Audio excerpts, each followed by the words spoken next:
Hey gamers, today we're going to look at Comic Hunters. Let's check it out.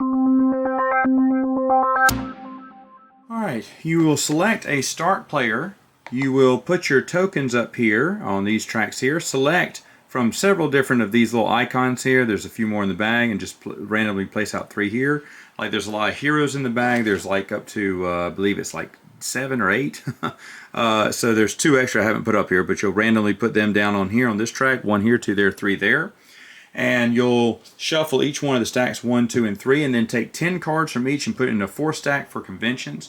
You have your little round tracker here, and you are basically ready to go. The game's very simple. What you're going to do is just go to wherever it says on this list here. You're going to go to the store, the flea market, the auction site, or the convention, all playing little mini games. First off, the store. What is this? This is pick and play. Basically, everyone is taking 4 cards, keeping 1, passing it to the player on the left until everyone has got 1. And you're doing the number 1s there. See, it tells you number 1, number 2, number 3, and then 1, 2, and 3 at the convention. So I would get, 4 of these cards by the end of the term here. And these all are from different ages. So the 1s are basically the newest ones, the 2s are the older ones, and the 3s are ones even older. So those are the ones I got, let's say. Now what the flea market does is basically you're taking cards from the level 2 here, and you're putting out rows equal to the number of players in the game. So for example, let's say we had 3 players here. I put out 1, 2, and oh my goodness, these are kind of new here, 3 there. And then starting with the first player and going around, everyone's going to either take one of these rows or take another card off the deck and put it next to any row. Now, play will keep going until someone, and let's say someone was plant 1 here. On the next turn, someone said, you know what, instead you can have up to 4 per row, but someone said, I'm not going to wait any longer, I want this stack. Well, then the other 2 players can keep going. Maybe the next player does this one, next player does this, and the other player goes, oh, you know what, I want all 3 of these, I think, already. So then the last player must take these 2. And basically that's how that little mini game works. Now, the third mini game is the auction site. Basically, you're using the number 3 cards here, and you're setting up 1 row of 5, another row of 4, depending on how many players there are, there'll be rows of 4, and then another row of 3. So in my 3-player game, if there's 4-player game, there'd be 2 rows of 4 here, but since there's only 3, we'll put out 3 rows here. And then what's going to happen is every player, starting with the first player, is going to bid for each one, and of course they're going to bid with this track on the bidding track here. You start with $15 here, and that is all you have for the entirety of the game. And you're going to go to the auction site, as you see, twice in this game, so you can't spend more than $15 total, or 15 is your total there when it comes to the auction. So whoever's buying one, let's say I won this one, and I'll buy this one, and the other players won. The other one's good for them. The other type of mini game, remember you're only playing 3 of these mini games per round, but the other type of mini game is the convention, and that is over here. As you see, I have set up a 5x5 grid, and this is from the mixed deck of all the 1s, 2s, and 3s. And, sorry, the middle one will actually be removed in this case. And so how this game goes, starting with the first player here, first player is going to take one of these, but they can slide them all down, or slide this one over and take all of those. So maybe I did that and I said, yeah, that's what I want there. So I take that one. And then it goes to second player, then third player. Then one more time it goes to the third player, then second, then finally first. Let's say on my last one, I took something like this row here, okay?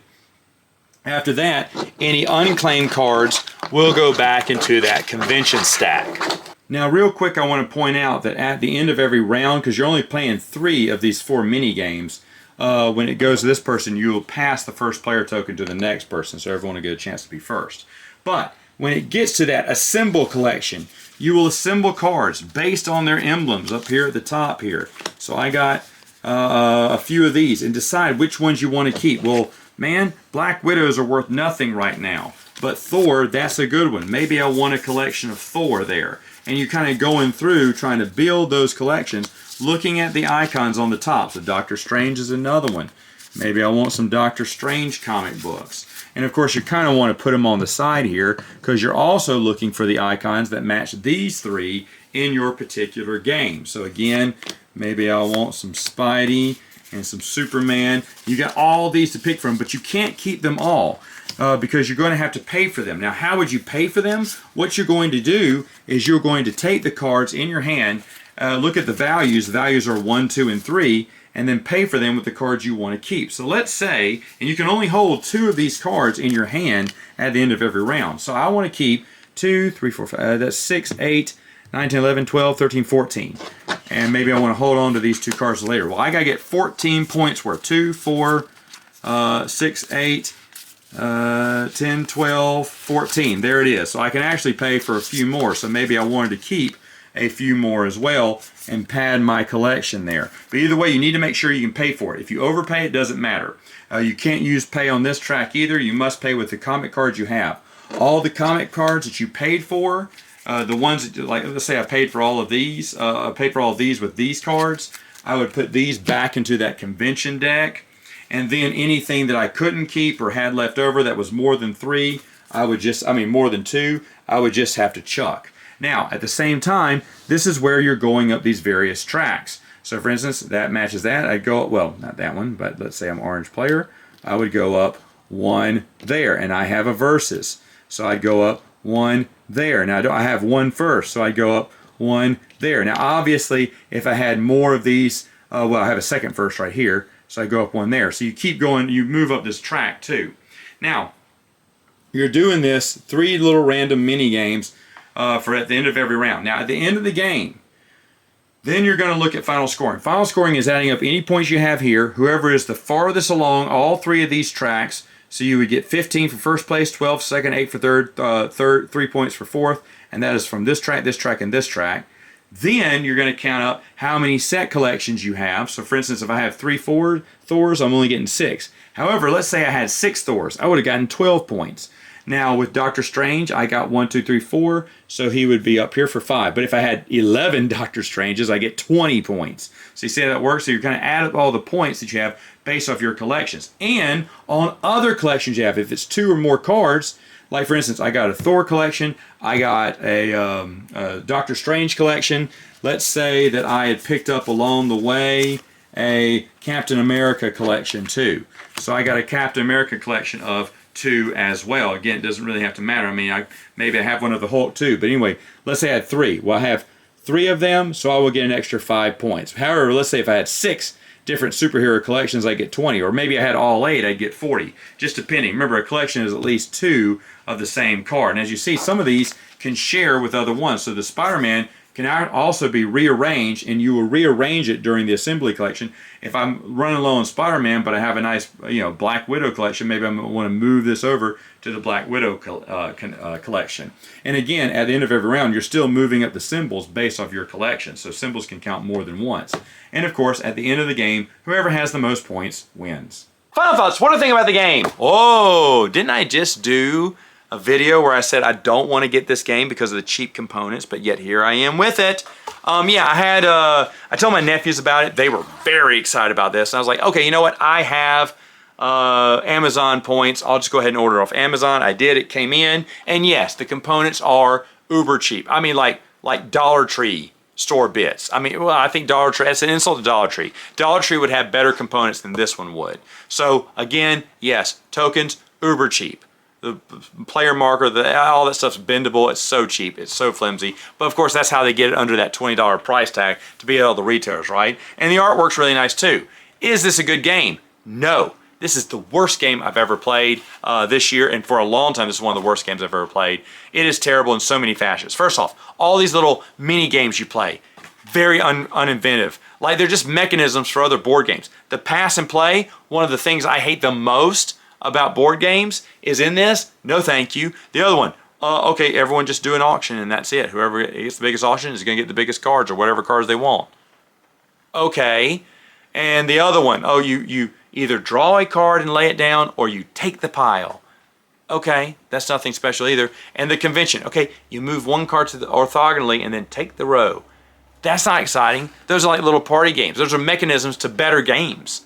Okay? This does nothing for the hobby. And plus, by the way, the other thing, while the game is broken, that I think it's broken is you're always going to go for on that tier. Whoever the number one superhero is in that spot, that's who you're going to go for. So if it's Thor or Black Panther or Spider-Man, everyone's grabbing up those comics first because that's the one you can get the biggest points with. All the other 3 little tracks, those are piddly points. That will not win you the game. You know, bidding wise, no one's going to bid that much. Everyone's going to be the same there. So you're really not losing that much. And by the way, is it worth bidding more just to get more cards? No, because you're just going to sell them. Oh, and that's another thing. A million times, every time I play this game, we always get all the 1s and 2s because a 3 can pay for both of them. So we'll just go for more. You know, quantity over quality, I guess. And at both times we played this game, although all 3 times we played the game, we've been short in the convention deck because there hadn't been enough cards to fill out the whole convention deck. What do you do then? Do you fill it up with more cards? I mean, it just got ridiculous. And that's because no one was taking 3s unless they were the number one, you know, unless it was like Thor, Spider-Man, or Hulk was number 1 once. So everyone was grabbing up the Hulk ones. And then, oh, does it match the other ones on the other 3 track? That's nice because it won't give me half as many points as this will. And of course, getting little collections is something you do, you know, you're getting the sets of 2 collections. That's nice, but it's still not going to win you that many points. So you're basically all tied to trying to do the same thing over and over. Even though the goals always change, it's always trying to get those, you know, top 3 heroes on the front. Get as many of those comic books as you can. If the emblems match what's on the bottom track, good for us, some extra bonus points. But other than that, play a few cheap party games. This game is absolute crap. It is crap. It is garbage. Don't get it. Off. You're not even look. I found that none of us were looking at the artwork anymore. We're just looking at the symbols. What do those symbols match? What can they match something else there? Garbage. Absolute garbage game. Hate this game. Awful game. Don't get it. Avoid it at all costs. Worst game I have played in years. Years. Plural, probably 5 years. Maybe longer. I can't remember the last time I was at a convention, but every other game I played that I played, that's all right and gotten rid of. This has got to be the worst by far. I can't think of a game I played that I've hated more in a long time than Comic Book Hunters. Or Comic Hunters. Whatever. Crap Hunters. You're hunting for crap. It's such a terrible game. Don't get it. All right, gamers. That's it for now. Until next time, game on.